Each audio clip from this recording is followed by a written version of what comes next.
안녕하십니까. 태평양TV입니다. 오늘은 4월 25일 토요일입니다. 코로나19 전세계 확진자 사망자와 10개국 현황입니다. 전세계 확진자는 289만 1,491명, 사망자 20만 1,520명입니다. 미국 확진자 94만 5,249명, 사망자 5만 3,243명, 스페인 확진자 22만 3,759명, 사망자 2만 2,902명, 이탈리아 확진자 19만 5,351명, 사망자 2만 6,384명, 프랑스 확진자 16만 1,488명, 사망자 22,614명, 독일 확진자 15만 5,418명, 사망자 5,805명, 영국 확진자 14만 8,377명, 사망자 2만 319명, 터키 확진자 10만 7,773명, 사망자 2,706명, 이란 확진자 8만 9,328명, 사망자 5,650명, 중국 확진자 8만 2,816명, 사망자 4,632명, 러시아 확진자 7만 4,588명, 사망자 681명입니다.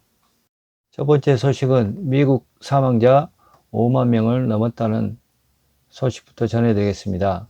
국제적 통계 사이트인 월드오미터에 따르면 시애틀 시간으로 24일 오전 11시 40분 기준 미국 내 코로나19 누적 확진자는 90만 3,775명으로 90만 명을 넘어섰습니다. 이들 가운데 5만 988명이 숨졌고 미국 감염자와 사망자 수는 압도적인 세계 1위입니다. 미국의 사망자는 2위인 이탈리아 2만 5,549명보다 2배가량 많고 확진자도 압도적 1위입니다. 미국의 확진자는 90만 명으로 2위인 스페인 21만 명의 4배에 달하고 있습니다. 미국에서 확진자와 사망자가 가장 많이 발생한 것은 뉴욕주로 확진자 26만 명에 사망자는 2만여 명입니다. 워싱턴주도 이날 현재 사망자가 711명으로 700명을 넘어섰으며 감염자는 1만 2,783명으로 1만 3천명을 앞두고 있습니다. 이에 따라 미국의 사망자가 얼마나 더 늘어날까에 관심이 모아지고 있습니다. 미 국립보건원 산하 알레르기 전염병 연구소의 앤서니 파우치 소장은 최근 미국 내 사망자가 6만 명에 이를 수 있다고 예측을 했습니다. 앞서 그는 지난 3월 29일 최악의 경우 미국 사망자가 10만 명에서 24만 명에 이를 것이라는 예측 모델을 공개하기도 했습니다. 그러나 최근 방역이 제대로 이루어지고 있다며 예측치를 6만 명으로 하향 조정했습니다. 그는 미국 일부 지역에서 코로나19이 정점을 친 것이 관측됐다며 사망자 예상치를 하향했다고 덧붙였습니다. 그는 그러나 사회적 거리두기 등 방역 대책이 조금만 느슨해질 경우 사망자는 다시 폭발적으로 증가할 수 있다고 경고했습니다. 일부에서는 사망자 곡선이 아직 평탄해지지 않고 있어 사망자가 정점을 쳤다고 보기 힘들다는 지적도 나오고 있습니다. 두 번째는 이민 유입 결국 틀어막는다는 소식입니다. 도널드 트럼프 대통령의 이민 일시 중단 조치가 장기적으로 이민자의 미국 유입을 틀어막는 정책의 신호탄으로 향후 트럼프 행정부가 이민 중단 정책을 계속 유지, 강화해 가족 이민을 차단시킬 계획으로 나타났다고 24일 워싱턴 포스트가 보도했습니다. 워싱턴 포스트는 트럼프 행정부의 초강경 이민 정책의 설계자인 스티븐 밀러 백악관 선임 고문을 인용해 트럼프 대통령이 신종 코로나 바이러스 감염증 사태를 명분으로 내린 이민 일시 중단 조치가 이민을 통한 새로운 노동자 유입을 줄이려는 장기적 비전의 일환이라고 전했습니다. 워싱턴 포스트가 입수한 녹취록에 따르면 밀러 고문은 전날 트럼프 지지자들과의 비공개 통화에서 트럼프 대통령이 서명한 이민 일시 중단 행정명령과 관련 이주 노동자 프로그램을 제한하는 후속 조치들을 고려 중이라면서 가장 중요한 것은 새로운 이민 노동자의 수도꼭지를 잠그는 것이라고 말했습니다. 밀러 고문은 이 전략이 장기적인 비전의 일환이며 임시 방편이 아니라고 지적했습니다.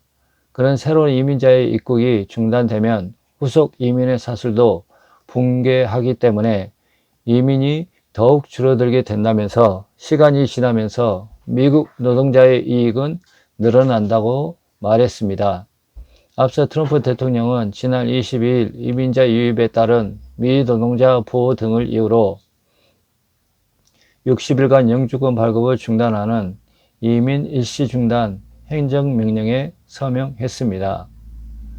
이번 행정명령은 해외에서 가족 초청 이민 및 취업 이민을 신청하는 경우를 대상으로 향후 60일간 영주권 발급을 전면 중단하는 내용을 담고 있습니다. 트럼프 대통령은 60일 이후 시행 상황을 재평가하겠다면서 이민 제한을 연장할 수도 있다고 말했습니다. 트럼프 행정부는 밀러 고문과 이민 제한론자들이 연쇄 이민이라고 부르는 가족 초청 기반의 미국 이민 모델을 없애기 위해 수년 동안 노력해 왔다고 워싱턴 포스트는 전했습니다. 백악관은 이민자의 직무 기술과 미 노동시장의 요구에 기반을 둔 더 제한적인 제도를 선호한다고 워싱턴 포스트는 설명했습니다. 다음은 외출 금지령 기간 동안 데이팅 앱 사용자 급증이라는 소식입니다. 워싱턴주를 넘어 미국 전역에 외출 금지령이 시행되고 있는 가운데 온라인 데이팅 앱의 사용자가 급증한 것으로 나타났습니다. 데이트 앱의 한 사용자는 이번 코로나 바이러스가 대유행으로 상당히 많은 사람들이 고립을 경험하고 인간 대 인간의 사교작용 연결에 대한 필요성이 대두되고 있다면서 외로움을 느끼는 사람들의 경우 온라인 데이트 앱을 통해 다른 사람들과 연결될 수 있다고 추천했습니다. 심리 전문가들은 지금처럼 모든 사람이 고립되어 있는 시기에 가정에서 사람을 만날 기회가 없는 독신들이 데이트 앱을 통해 상호작용을 하는 것은 좋은 스트레스 해소 방법이 될 수 있다고 했습니다. 다만 불특정 다수와 연결될 수 있는 온라인 앱을 이용할 때는 자신의 개인정보, 전화번호, 주소, 소셜미디어를 절대 주어서는 안 되고 금전 거래를 피해야 한다고 말했습니다. 오늘도 시청해 주신 여러분 감사드립니다. 구독, 좋아요, 알림 설정은 저에게 큰 힘이 됩니다. 좋은 하루 되세요. 감사합니다.